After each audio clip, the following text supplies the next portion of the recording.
So I have a problem with my quad. Serious issues. Manual changer. Something very strange going on in there. When I look in through the oil filler here, I can see that it's hopped out of place. And I've been trying to get it back in. I can get it back in, but it keeps hopping out. So I'm trying to do a bit of stripping here. Just going to use the dressing stand here. See if I can use that to get it up to a nice working height. Worst thing about working on these bikes is you're stooped over all the time. So we'll see how this goes.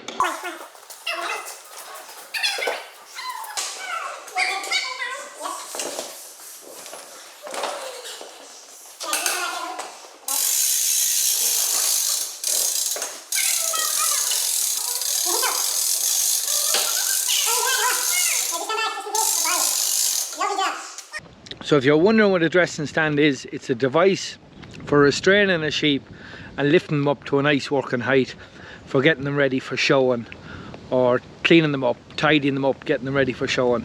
So this particular stand, I made this one for getting my own sheep ready for shows, and it's proven pretty useful around the workshop as well.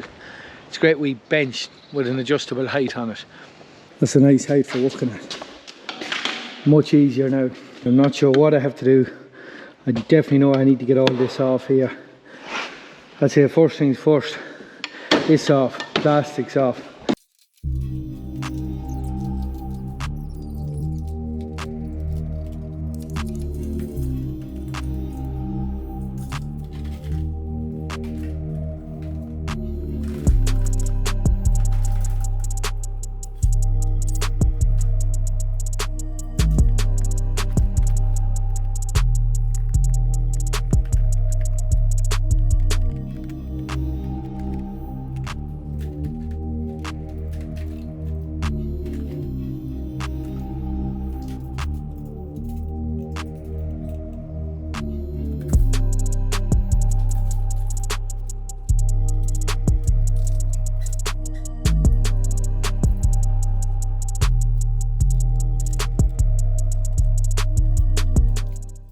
So this is my problem here.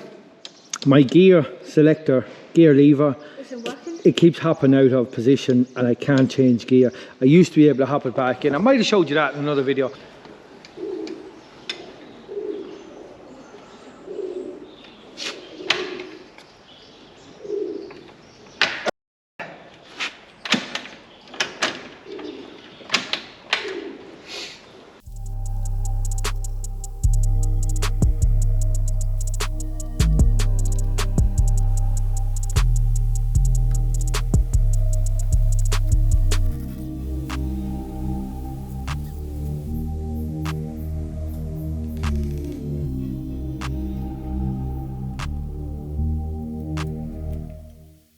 Now, so I finally got in deep enough at my problem here, but it is this little piece here that rocks up and down, rotates that shaft. That's the selector shaft, and you'll see the wear on it here and here, there and there.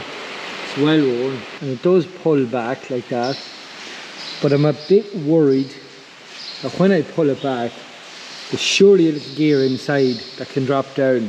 So I'm just going to try something here and see if it works. Because I have this gear motor or electric motor taken off the front here, it's giving me access to this shaft at the front. So I'm going to push it back with the screwdriver here and hope if any gear is going to drop, I'll catch it on the screwdriver. You see the shaft come back there. I'm just pushing it back with this screwdriver. I hope of my gear sitting on that shaft. I'm not sure how that will work, but we'll find out when it's time to put it back together.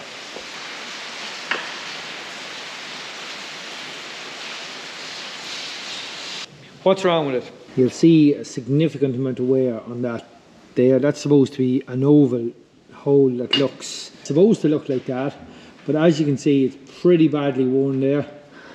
And what happens is that sits in here, and that's your gear change. So this is your foot pedal, goes on there to rotate the gear. And what was happening is that little bit of wear on that was allowing that just to slip out there you used to just slip out enough and then that would come down like that and then it's out of position. So the only hope is I'm just going to build this up here with the welder, and that's all that's wrong with the bike. It's the only thing that's wrong with it, but quite a bit of wear on that. Pretty sure that's just a bit of mild steel. I don't think it's anything else. It's not hardened steel like that shaft. Why would it wear like that? It's pretty soft steel. So I'm just going to use an ordinary mild steel rod. I was going to use the MIG welder, and I thought the MIG wire is a bit softer, so I'm going to use a 2.5 rod. We'll see if we can get it built up here.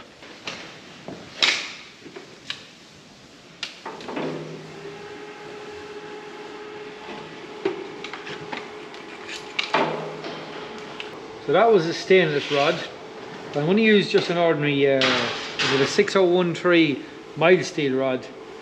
It's pretty hard. It's generally as hard as the metal that's here, so by the time it's worn out a second time, I think the bike will be pretty much disintegrated at that stage. So anyway, this is a 2002 Honda 450. Pretty good, reliable bike. It's just pure work that has caused this damage here. So for any young budding mechanics or engineers, you'll see me working on a barrel here, 40-gallon steel barrel. If you're using a barrel for any kind of work with heat, make sure you have a bung out.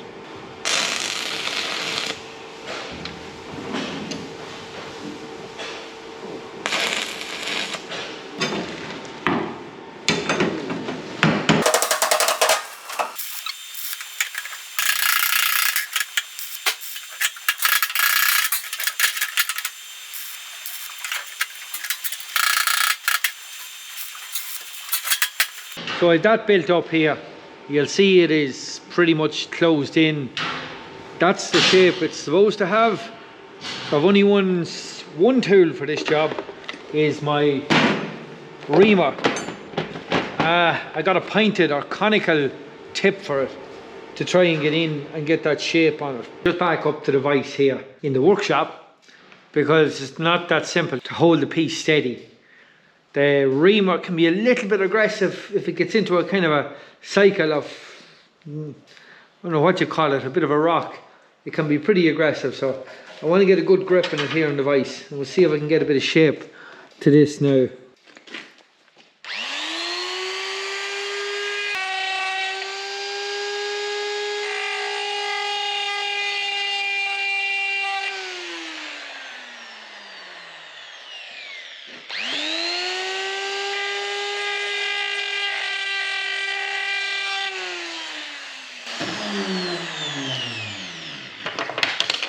Now, so just getting a little bit of shape back to it. That is a vast improvement, I think, on what it was. But I just think I'm going to put another little bit of weld on top there and try and widen that a little bit, and that'll leave it less inclined to slip out again.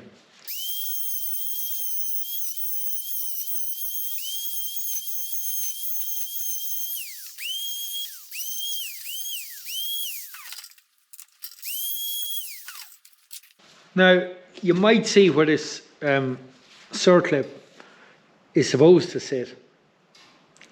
And what actually happened, or part of the problem, was that the pressure of this thing trying to hop out here, this little rocker, actually pushed that forward, and the circlip hopped out of its groove and this moved forward. So I'm thinking of putting something between this little plate and the circlip, so it can't do that again. Now I'll have to find something the right size that will slip up on that shaft. Now, so I've found a little bit of pipe. I'm not really sure what it is. There's a roll pin in here. I'm not sure if it's off an old jack or something, but it's a very, very thin wall pipe, and it seems to just fit lovely up on this shaft. So if I can get the right length of what I need to go between this and the circlip, that will stop the circlip ever slipping forward and letting this move forward in the gearbox. So it should avoid the problem again. Anyway, we'll just see if we can get the right length measured for this job.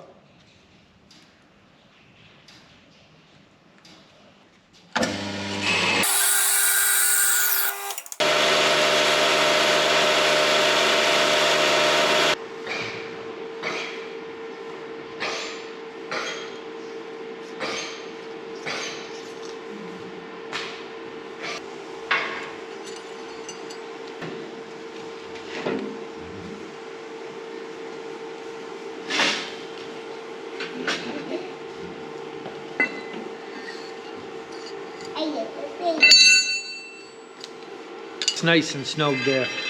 Just enough place, there's a little bit of give, but the circlip is sitting in nice and tight. Now the reason for that again is the pressure of the little rocker in here when that's trying to rotate that shaft up and down, and the shaft slipped forward, so it's able to go on into the gearbox a little bit, but there's a thrust washer sits up against that circlip in the gearbox. So that circlip sits up against that little thrust washer there. So this little adapter now, a little pipe, would stop that from ever going too far forward. But anyway, the most important thing, so you'd see we've that well built up there with weld. Hopefully it's ground out to the right size, but we'll see how it works on this. So it was the up gear that it was slipping out on. It actually can't slip out there, that's good. It's not allowing it to slip out there.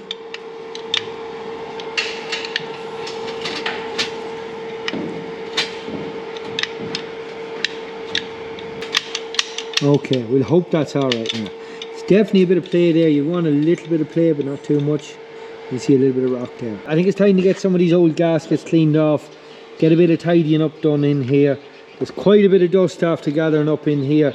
The main man was busy with the blower, keeping the shed tidy, and then a bit of bedding and that. A lot of parts over here with straw and dust and mess on them. We junior mechanic here. What are you playing with there? Noah, my little boy. You're good gassing. Anyway, serious cleaning to do. Get all these parts tidied up, ready for assembly.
Gear shaft is back into position there, if you can see that, and a little bit of pipe there to stop that slipping forward.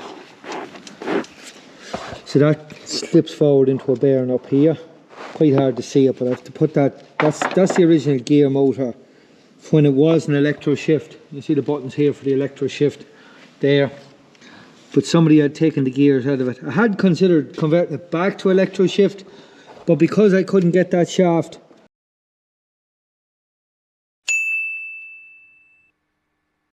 and all the gears were missing from this, I could have just got a motor and the electric drive and fixed it back, but I decided to leave it as a manual shift. Less trouble, but anyway, great to have that back in. Right, we'll keep assembling here.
Next job is get this swing arm in.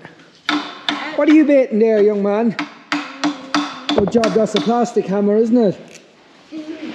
So, the bearings are pretty good in here. I think they were replaced not long ago. There's nothing wrong with them at all. I'm just going to grease them up and I'll be pretty confident in them.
Now when I've all this stripped down and the trims off it and the plastics off it, it's a good time to put a handbrake cable on this.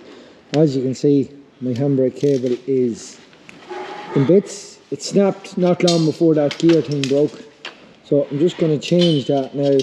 I have a new one for it. So we'll see if we can get this old one fished out and the new one fished in. It's tricky enough to get it fed around all these brackets, but I think we'll manage it here.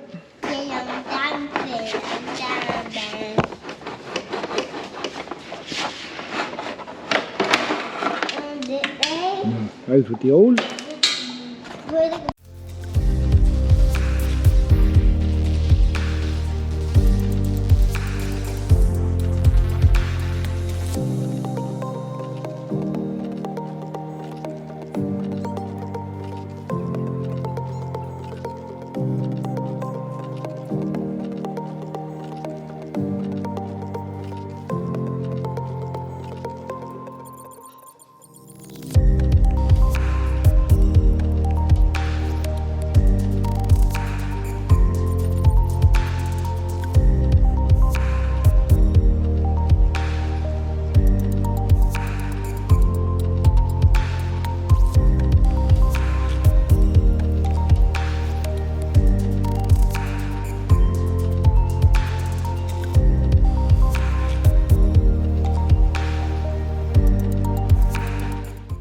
Just before I put this trim back on the bike, this pipe here, which I think is pretty important when it comes to the trim, as you can see, is in a really bad state there. It's totally rotten. It's just all corrosion there. So that sits under this part of the bike here, side step. I think it sits under that trim. There's one here. You see, yeah, it sits on this groove here.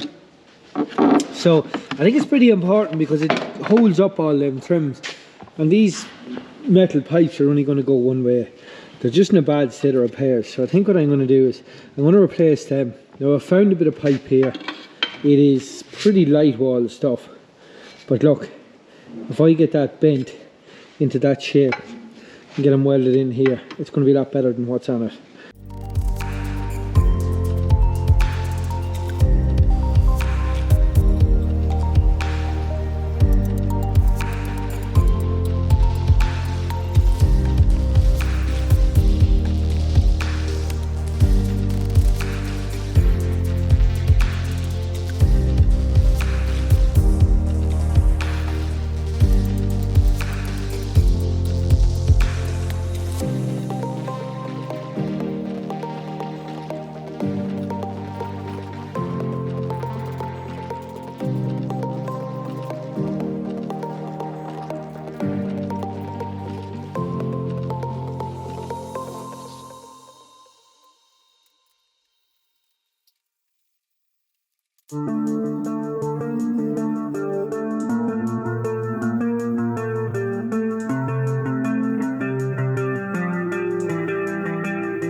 in order to get this to all line up, I've decided to leave on that bit there. It's not too bad, there's very little rust on this bit. It's not a very heavy wall, so I'm just going to put that bit of steel up inside it. It'll act as a bit of support. And then this bit of bent will fit in there and get them welded on here.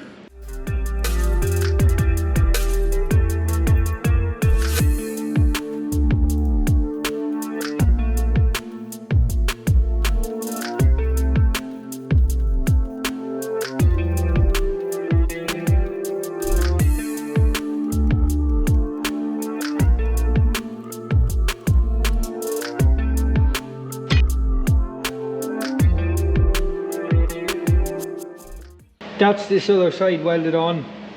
So you see a wee stud here that holds down the plastic trim wrong, or it's sheared off when I was trying to open it. So I might just try and get this out here now.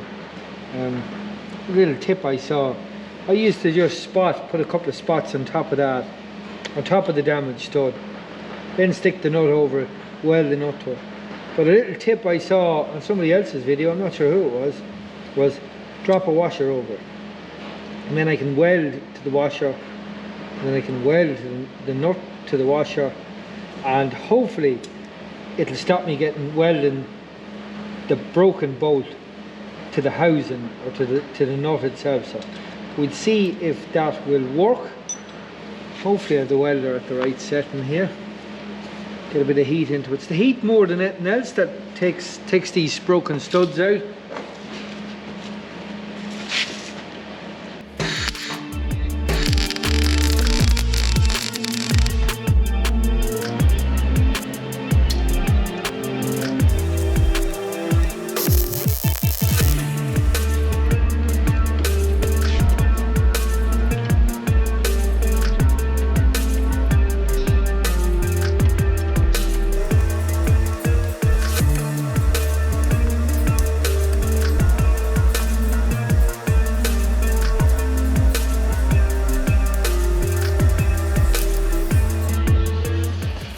Now, there we go. Can't beat the bit of heat from the welding to loosen that. The real killer on a lot of these bikes, 300, 350s, and to some extent these 450s, the chassis or the frame can just rot away. Now, thankfully mine is in pretty good nick. Now, you see it's a bit dirty, but I just couldn't get it washed before I took all the plastics off it. You can't really get at it. But when I clean back, it's pretty good. There's really no corrosion on that frame at all. It's just a bit of dirt. So lifespan wise, the only really bad bits were these bits I cut off. Quite a bit of rot in those. But little bit of paint gone here, but still very little corrosion on that. So I might just clean that up a bit, and when I'm painting this, maybe give it a wee touch of paint as well. It definitely won't do any harm.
Got a spark plug for this machine, so I'm not sure. It was a bit spluttery, wasn't running that well.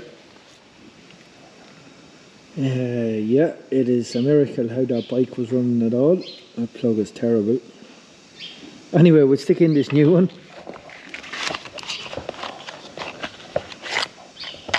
Yeah, that's a bit tidier looking.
Bit of a wash to get these plastic trims and covers cleaned off, because I never got the bike washed before we actually started the job. So this is the real reason the bike wasn't washed. The pressure washer self-destructed, so there's a little bit of a repair job on this. There was a video of it way back. I'll pop the link in the description if you're interested in that. Anyway, back to the repair. But I just washed my exhaust here as well, because sometimes when I used to be driving up a steep hill, it was almost like you hit the exhaust brake. And I think, going with the rattle in this, I think what happened was, yeah, when you were driving up a steep hill, the bike came under a lot of pressure and it slowed away back. And the only way you could get it going again was knock off the ignition. And you could hear something just rattling in the exhaust. So I think what it is a small piece of baffle inside that has come loose. I think you'll hear it rattling here. So I think when you were going up the hill and the exhaust would point down and the gas rushing out the exhaust hole, that piece of baffle used to half cover the exhaust. So it was almost like hitting an exhaust brake. So I'm just going to open the exhaust or cut a hole in it or do something and get a look and see what's happening inside.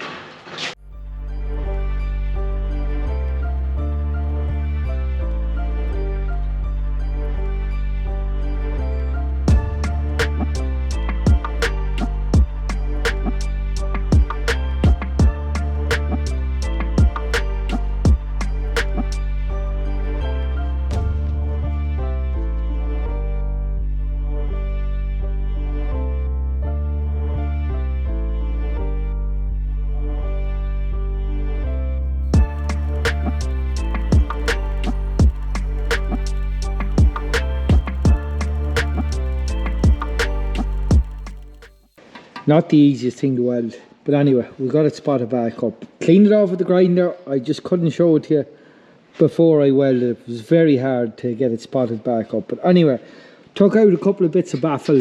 These little bits here are the bits that was running around loose in it. Really what this thing needs is a new exhaust.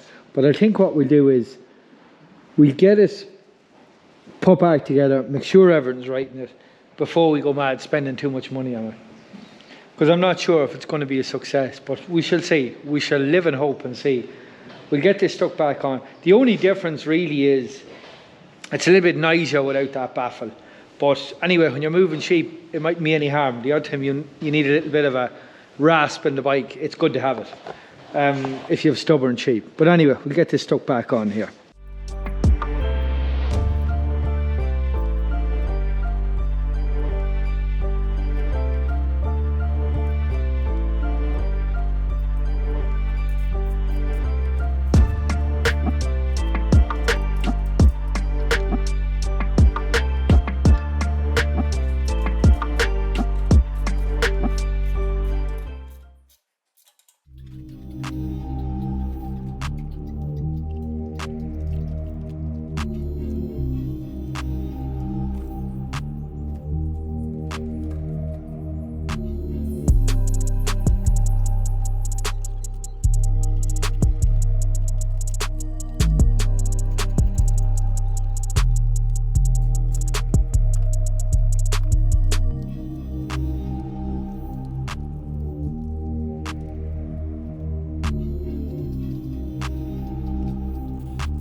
Better not forget this, the oil bung.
When I'm waiting for this primer to dry on these frames, I'm on a little stud extraction here.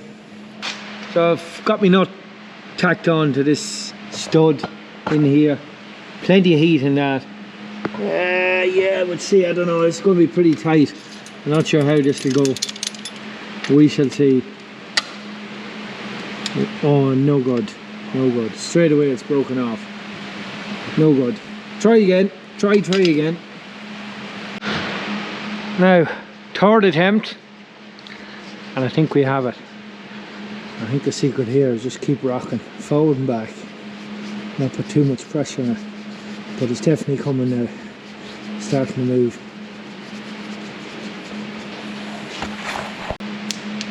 Alright, another one out. That's 1, 2, 3, 4, 5, 6 attempts. 7 attempts to get 2 studs out.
have a carburetor problem. Starts really, really well.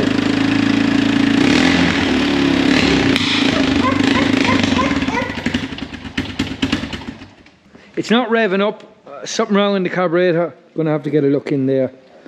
Some issue in there. We're gonna have to strip that tomorrow. But at least that's the bike nice and clean.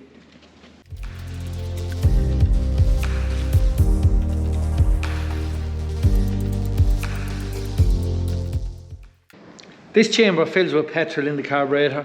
The float shuts off the petrol, and when you rev the bike up, when you twist the throttle, the cable pulls that and moves the throttle body inside. And all that was working. And when I took off the air breather, I could see the plunger with the main needle. If you can see that in there, the diaphragm was pulling up. So that needle pulls up and it lets more fuel in. And that's connected directly to this. And straight away I could see a problem on that. Gunk. I'll turn on my torch here. You might see some green kind of corrosion and gunk. And there's quite a bit of it down in the bottom of that bowl as well. So this was all choked up, and it still is all totally choked up with kind of green gunk and corrosion. I'm not sure what it is. It's like an aluminium oxide or something in there. But anyway, if we get all that cleaned out, I am pretty confident this bike will run sweet again. But when I have it stripped down, I'm going to give it a full clean out. And look, I think the choke port is pretty bad. You see quite a bit of rust in here as well. So it's a miracle it was starting at all. But anyway, we'll get all that cleaned up here.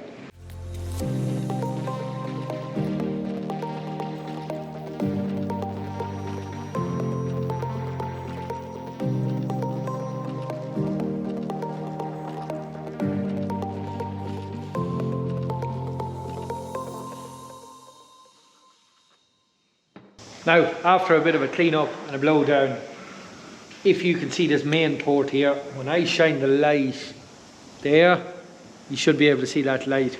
So that is, that was the blockage, that was the problem. I'm pretty confident when I get this back together, she should be okay.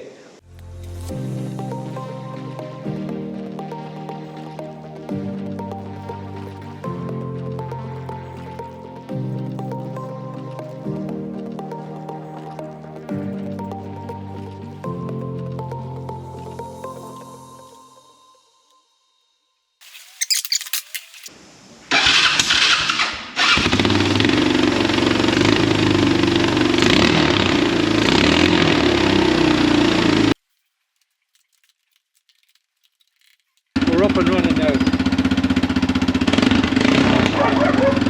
We're running well. My bike is very pink, as you can see. It's all faded pink. I'm going to try a bit of the oil just to bring back up the colour in the plastic. We'll see how it goes. Some cellulose thinners, paint thinners, and boiled linseed oil. 60% thinners, 40% boiled linseed oil. I'm going to try and restore the plastic on my quad. This is pure experimental work. It's an online tip I received. I'm going to try it out.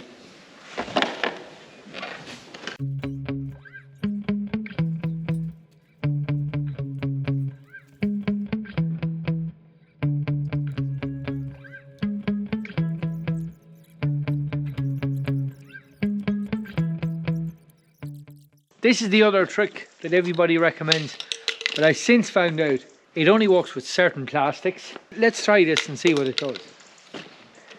Yeah.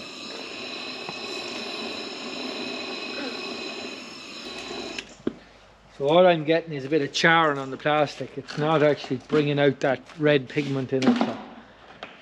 Now, definitely works on the black plastic, but it will not work on the red plastic. I'll just show you this.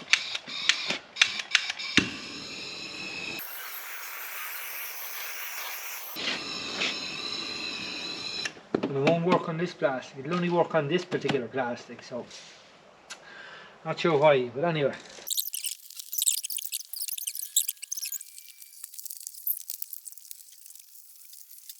First coat on, and I have a feeling it's starting to darken it.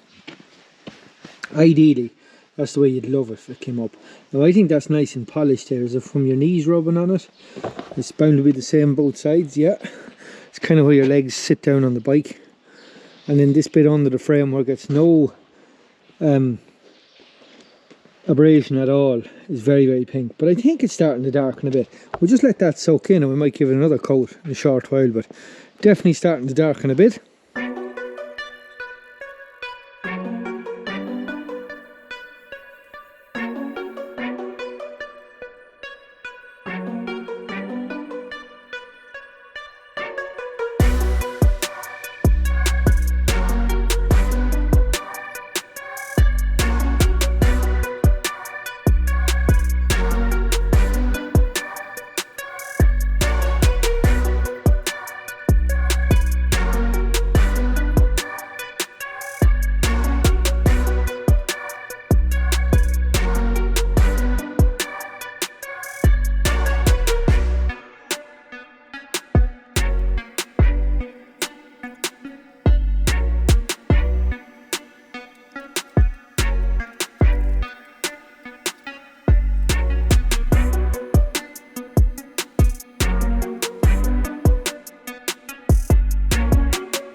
That's the 450 done and dusted. I hope you enjoyed the video.